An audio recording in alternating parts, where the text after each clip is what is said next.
Hello, ladies and gentlemen. Welcome to the show. Listen, this is a nice Sunday. I'm glad to have you guys here. And I want to talk about China and trade deals and stuff like that. First thing is,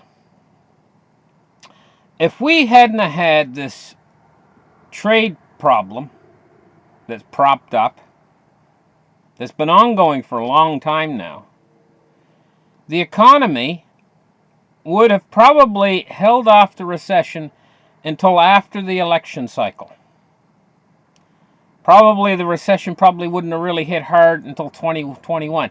They are masters at pushing it off into the future, kicking the can down the road, and they probably would have been able to keep this thing going until 2021. If it hadn't have been for the trade tariffs and all of the things that go along with the breaking off of trade between China and the United States. Not really a complete breaking off of trade, but both sides levying tariffs against each other has slowed down the world economy much more than anything else. This is probably the biggest factor slowing down the economy in the world. Now, China wants to get a good deal. And the world economy now is over-leveraged, pressurized to collapse into a recession.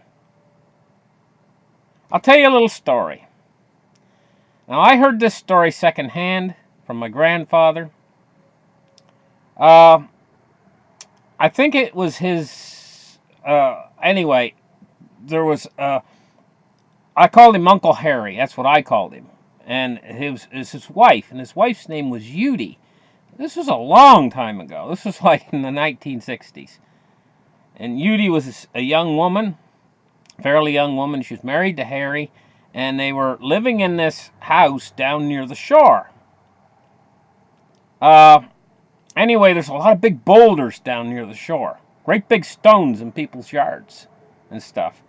So a couple workmen and her husband Harry decided to get rid of this stone. This is how I heard the story. By digging a hole right next to the stone. Now, we're not talking about an ordinary stone that you'd pick up in your garden or anything like that. We're talking about a rock the size of a car. You know? So they dug a hole right next to the rock the size of a car. And it took them all day. 3 men digging, Harry and 2 workers, I guess. They were digging and digging and digging this, and they were going to push the rock into the hole and then bury the hole. And that'd be gone with the rock. Okay? So they dug all day, and they dug a giant hole about 8 feet deep, or maybe 6 feet deep, right next to the rock. And they dug underneath the rock a little bit. And then they all got up there, and it was just before lunchtime. They all got up there, and they were pushing, and they were using levers, like, pieces of lumber, and put a rock under a piece of lumber, and they were using levers, and they were pushing, and they were grunting, 3 strong men, and they couldn't budge this rock. So they all decided to go out and get something to eat, and they left Judy at home with the rock. So they went out and got something to eat for lunch, and they come back from lunch. And lo and behold, the stone was in the hole. And Judy was there alone. There's nobody else there. And they said to Judy, they said, "How did you get the rock in the stone? This big, how did you do it? We couldn't budge it, none of us." And we were, and Judy just went like, "'Tweren't nothing." I don't think she ever told him how she got the rock in the stone in the hole. How she moved that stone probably weighed 2 tons. She got it in the hole. Well, I had thought about it for a long time after my grandfather told me that story. I thought about it for a long time, and I said to myself, how did she do that? I figured it out. She got in the hole, got underneath the stone with a shovel, and she dug the dirt out from underneath of it until she had eroded it away to the point where it hit a balance point, and then she got up there and gave it one little push, and down it went into the hole. That's probably how she did it. It probably took her about 15 minutes to dig some of the earth out from underneath the rock. Okay, the world's economy has been eroded like that. And Then we had this trade war come along. It was already eroded the world's economy, and then we had this trade war coming along, and the trade war is eroding it even further, like Udi did, digging the earth out from underneath the rock. So right now, it's almost at a balance point where the whole thing could tip over and fall into a very deep, very dark recession. Well, now we've had something new happen. Unexpected, out of nowhere. A few facts that you need to take into consideration. Before this situation happened with the Ukraine phone call, China was looking for a way out because they didn't want to deal anymore with Donald Trump, really, because he is playing hardball. He wants to get a good deal through, a really good deal, sweet deal. And that means that the Chinese are going to have to make concessions, so to speak. He's playing hardball with them. So that before this ever happened with the Ukraine phone call, China was hoping that Donald Trump would lose the election coming up. That was their hopes. Oh boy, we hope he loses the election. Maybe we should wait and hold off on a deal and hopes beyond hopes that Donald Trump will lose the election. This was the Chinese idea they were thinking, you know? But now all of a sudden this comes along out of nowhere. Now, I'm going to tell you, the Chinese, what they really hope for, pretend you're the Chinese, pretend you're doing this deal. You want what's best for China if you're the Chinese and you're doing this deal. You want a good deal for China. You don't care what the deal is for the United States. The United States feels the same way. They want a good deal for us, you know? And to sit down at this table, now, if there's a lot of hopes on they're going to sign a deal next month, okay? But now this new thing's come along. Now, pretend if you were China, and you saw this come along from nowhere. The Russian phone call, and now talk about can't think of the. I'm having a brain fart. Sorry, but the impeachment. That's the word I was looking for. I don't know why I couldn't think of it, but impeachment. If that hadn't come along, now knowing what the Chinese were already wanting to see the backside of Trump so that they can get a good deal, they want somebody else in there that don't know how to play hardball, doesn't know how to play hardball with them. Somebody else that's just going to sign off and not make them make any concessions. That's what they'd like, you know. So all of a sudden this comes along out of nowhere, out of left field. Now I don't know. I'm sitting here watching this whole thing unfold in real time, and I'm going to tell you guys honestly, I don't know which way it's going to go. Whether it's going to be another one of these situations where basically it all blows over, or whether it's not. It's going to go the other way.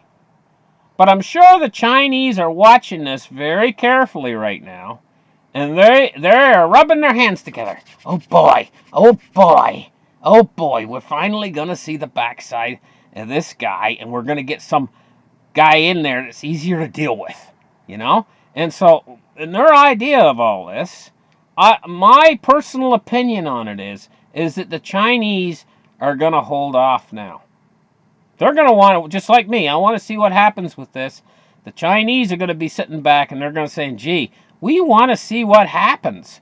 Maybe we can get rid of Trump. Maybe we can get a guy that's really easy to deal with in there, and we can hold off a few more months. I mean, this has already been going on for the ages. You know, what's a few more months? So, the problem is there's several things that Wall Street's pinning their hopes on right now. And the world economy's pinning its hopes on right now. One of the things they're pinning their hopes on is that some sort of a deal comes for Brexit. And that this is going to go past the 31st of October, when the hard deadline hits for Brexit. It'll go right on by that, and they'll get some sort of an extension. or there'll be a new referendum, or something will happen to make it so that Brexit doesn't happen. And you know why they think that way is because in politics, an awful lot of times you'll be heading toward a deadline or whatever, like the debt ceiling. You know, the United States debt ceiling. You're heading toward a debt ceiling, and if we go over that line, we don't extend the debt ceiling, the economy's going to collapse and everything else. And then finally you get to that line, and then they extend it somehow, right? And so we're getting used to this idea of when panic situations come along, that somehow the government's always going to come in and do something to smooth it over and kick the can down the road. And so when these situations start to pop up, like there's a deadline coming up, we think, oh, they'll do something. They'll do something. Something's going to happen. It's not going to. But you know what?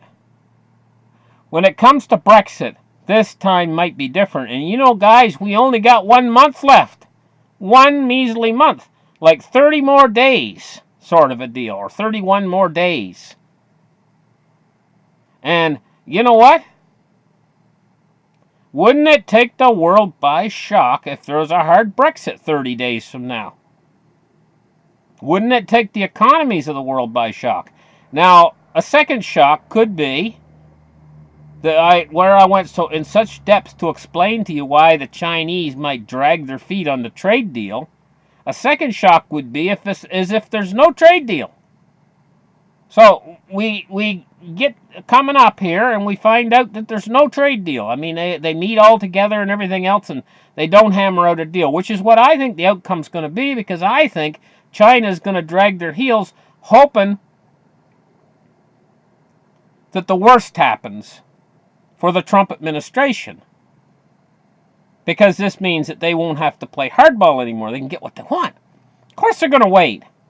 That's what I think anyway. It's my personal opinion. So they get the hard Brexit coming, and we got the hopes on the trade deal being smashed to pieces in front of everybody. Now, what's another thing that the markets are hoping on? Is all this massive stimulus and everything, and more interest rate cuts. Well, I think that there's a dire possibility that the Fed might start to think to themselves, hey, you know what? We've been dovish lately. Let's tighten a little bit. Let's tighten up this dovishness. We're extending our balance sheet too far. You know, there comes a point in the end where they've extended their balance sheet so far they just don't care anymore. And they just throw caution to the wind, and they dump all the money into the system. They're going to hit that point. But we're not there yet, because you get certain members in the Fed that want to be hawkish, and you get other ones that want to be dovish, and they're clashing together between each other, But when the Fed finally completely capitulates to the markets, we're not there yet. I think we're going to be there, and I think that the only way that they're going to be able to pacify the people ultimately in the end is helicopter money, and I think they're going to have to do helicopter money to support the economy ultimately in the end. But we're not there yet. So we're looking at a disintegrating system. It's like the rock that's over the hole, and a big hole, and it's teetering on the edge, ready to fall. But it hasn't fell yet. It needs that little push. And a number of events coming together could give this whole thing the little push it needs to go over the edge. Listen, thank you guys for listening. Like and subscribe, and we'll catch you guys in the next show. And give me a thumbs up, guys. We'll catch you guys Monday morning. Bye-bye, guys.